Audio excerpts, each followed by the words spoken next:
Bonjour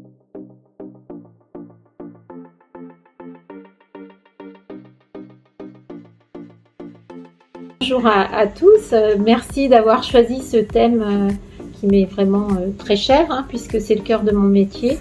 C'est la prévention des infections, donc moi c'est nosocomial à l'hôpital, mais la prévention de toutes les infections. Donc je suis Virginie Morange, je suis médecin responsable de l'équipe opérationnelle d'hygiène du CHRU de Tours.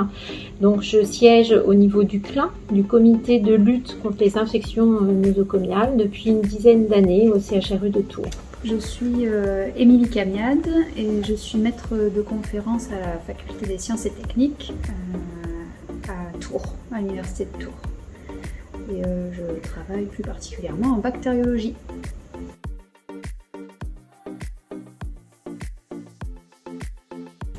Oui, nos mains en fait sont recouvertes d'un produit huileux, une couche lipidique qui en fait permet de garder la peau humide, d'avoir une peau saine.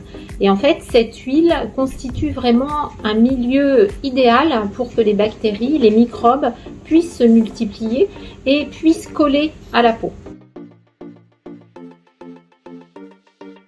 Si vous parlez de la flore commensale, du microbiote cutané, les bactéries vont être bénéfiques pour votre organisme.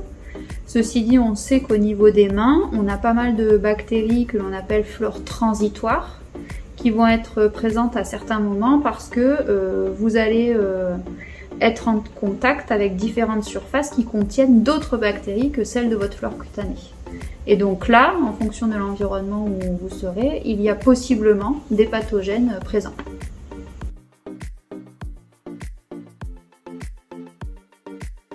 On sait que si on a une hygiène défectueuse, si on ne se lave pas suffisamment, eh bien, il va y avoir de la crasse. Donc, il va y avoir des réservoirs avec des débris qui peuvent donner à manger, en gros, aux bactéries. Donc, on va modifier la flore. À l'inverse, si on se lave trop avec des savons, eh bien, on modifie tout notre écosystème et on peut avoir apparaître certaines pathologies.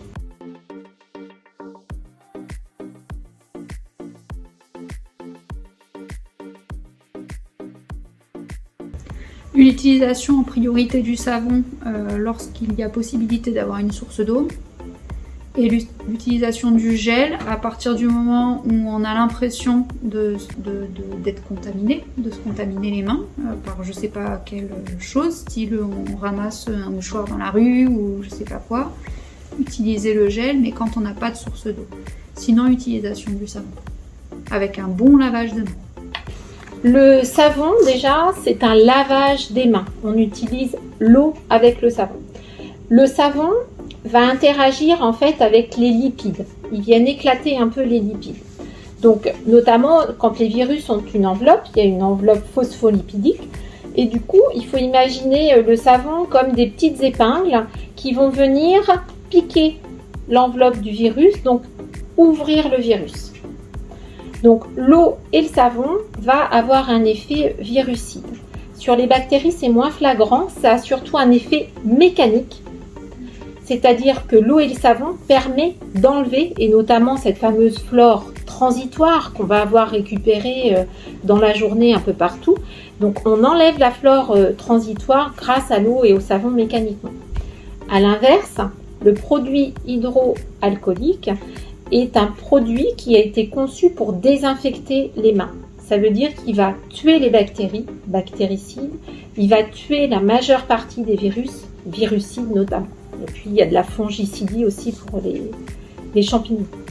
Le produit hydroalcoolique a une chose bénéfique par rapport à l'eau et au savon, c'est qu'il contient des émollients. Et en fait, ces émollients sont des facteurs protecteurs qui vont garder justement cette couche lipidique de la peau qui fait partie de nous. Et du coup, nos mains ne sont pas irritées, il n'y a pas de crevasse. A l'inverse, l'eau et le savon, en fait, le savon, c'est un peu comme du produit à vaisselle. Ça va vraiment irriter les mains, l'eau et le savon. Donc, ça abîme les mains à force, l'eau et le savon. Que ce soit avec du gel ou avec du savon, le tout, c'est vraiment de se laver les mains. Et dans plein d'endroits, dans plein de moments dans la journée, on ne peut pas forcément se laver les mains avec du savon parce qu'il faut une source d'eau. Donc c'est pour ça que le gel est quand même vachement bienvenu. Et une dernière chose, c'est les personnes qui utilisent de l'eau et du savon et des produits hydroalcooliques juste après, c'est une erreur. Puisqu'en fait, il faut avoir des mains sèches pour utiliser les produits hydroalcooliques. Si vos mains sont mouillées, l'alcool va rentrer dans la peau, ça va vous piquer et ça abîme la peau de mélanger l'eau avec les produits hydroalcooliques.